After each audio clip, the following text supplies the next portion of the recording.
This is not a room of high school students. This is not what I'm used to. My name is Angie Powers. My pronouns are he, she, her rather. Traditionally I'm in the front of the room with high school students. I've taught high school English and Avid for 25 years, mostly in the Johnson County area. And as Leslie mentioned, I am honored to serve on the board of NEA and KNEA, and that is what brings me here today. Also personally, I am the proud mother of a wonderful non-binary human, which I bring into every space that I am in. Today I wish I was here to say that I have a message of supporting public schools. But let me be clear. In order to defend freedom, we have to protect them. We'll get to the supporting rhetoric again, right? We'll talk about supporting our public schools, but right now we need everybody to show up just to protect them. I really like it when the right-wing extremists that are trying to destroy our public schools say the quiet part out loud, and Christopher Rufo is one of those that does that very well.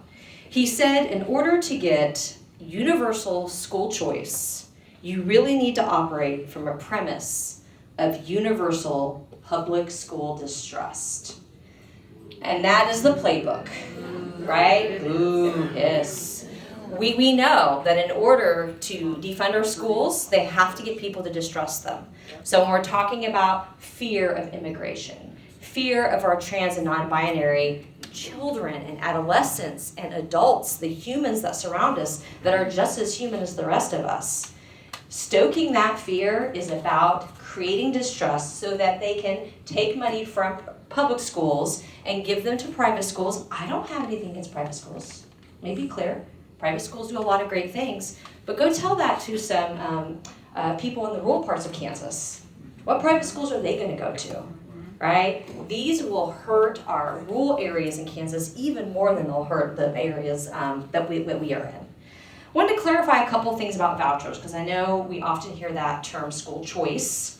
To be clear, the only people that have a choice in school choice are the schools. They can choose whether or not to take those children. Public schools take all children. A voucher program is any program that takes money from public schools and puts it into something else, like a private school, like home schools, whether it's a scholarship, whether it's a tax credit at the federal level, even capital gains tax credits. There's all kinds of ways that they're going to disguise what a voucher is, and they're going to give them all sorts of names, and they're all going to say things like opportunity or scholarship. But if they take money away from public schools, it is in fact a voucher. A little fun fact about vouchers is they were started after Brown v. Board. Probably guess why they started. We wanted our white children to have vouchers, or our white families to have vouchers so they wouldn't have to go to school with other children. And unfortunately, the playbook for vouchers isn't much different now. Okay, it is absolutely not about giving parents choices. Parents have those choices. We know that most of the time vouchers are not used for children who were in public schools to begin with. Vouchers most of the time are used for children who were already in private schools. I want to talk just a moment about some of the state level threats, okay? We've seen the culture war in our local school boards, definitely in the state legislature. It's nasty again this year, and all of those culture war bills are absolutely intended to make people distrust public schools. Okay, just go on Twitter as an educator with any kind of rainbow flag and you will be called a groomer in 5 seconds. Can't explain to you how many times I've been called a groomer. And all I'm simply doing is saying, hey, LGBTQ kids deserve to have rights too. Right? It's all about that distrust. In the Kansas legislature right now, if you're the kind of person that likes to have the bill numbers, HB 2136, again, HB 2136, and SB 87, so HB 2136 and SB 87 are companion bills, and they're designed to expand the current scholarship voucher program that we have in Kansas right now. And let me be clear, we are not even spending the amount of money that we have set aside for that. Why are we expanding a program that we're not even spending that money? The bills that are even worse, because they're more traditional voucher bills with fewer regulations, are HB 2156 and SB 75. Again, HB 2156 and SB 75. So those are a couple of things to watch for in the Kansas legislature. I came back yesterday from DC, having the opportunity to chat with some legislators in DC, as well as have an NEA board meeting, and had a chance to talk about all of the chaos that the executive orders, the threats to close the Department of Education, the federal layoffs, had an opportunity to talk to some of our legislators about the chaos that's sowing. We're actually having special education teachers here in Johnson County who are wondering, am I gonna have a job?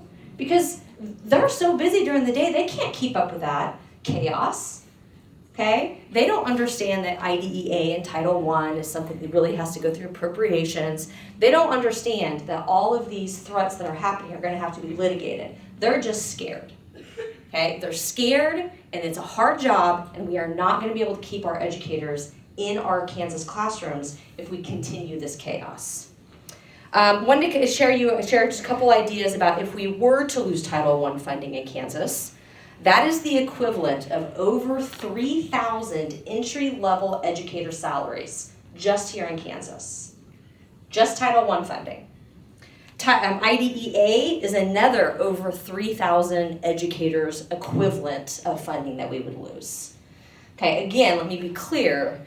The reconciliation process that is happening in the next few weeks in DC, that is not a vehicle through which you can defund Title I and IDEA, but we also know we're living in a world where what you aren't allowed to do and what we try to do are not the same things anymore. Let me take a moment just for the human impact. When it comes to immigration, y'all, we've been practicing taking bullets for our students for years. You don't think we're willing to stand up to ICE? Absolutely not. They are not going to take our bullets. Luckily, we live in a state where we have some really good guidance from KSDE. We have some local school districts who are absolutely trying to do the right thing in protecting our children from ICE. But the reality is that what people say is going to happen and what we're fearful of what could happen, those are different things. But you all know that your children will be as safe as humanly possible in the hands of our educators. I already mentioned special education teachers. The shortage, not the shortage of people who are certified to be special education teachers, the people who are currently willing to serve as special education teachers or any educator at this point, that shortage is vast and it's not improving. Okay, and these impacts are really making that worse. Last thing I wanted to mention before I go to the call to action is just kind of taking another moment to connect the dots.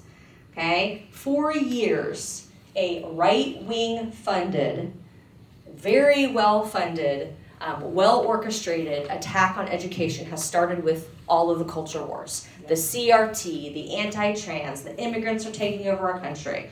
All of that is directly related to trying to dismantle our public schools.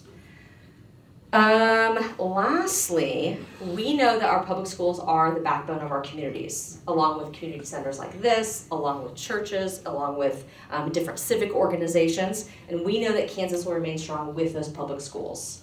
Two of the places that you can go to get some additional information, one would be NEA, that's National Education Association, NEA.org/protect. Okay, NEA.org/protect. We will continuously update that landing page with calls to action related to the federal government. There's 3 right now about what's happening in the federal government, including a very easy action alert that you can send to your senators to ask them not to vote yes to install Linda McMahon as our Secretary of Education. Boo, yes. Okay. Again, that website was NEA.org/protect. The second website I'd like to mention would be KNEA Under the Dome, which is underthedome.org. If you just Google Under the Dome, Kansas, that has information from our Kansas NEA GR team. That particular website does have a subscribe feature, so if you scroll down to the bottom, you can subscribe to it. So again, NEA.org/protect. If you Google Under the Dome, Kansas, you'll find the KNEA one. Finally, our public schools, they're not failing. They're being sabotaged. and it's time to fight back. So what are you going to do? Stand up, fight back. Thank you.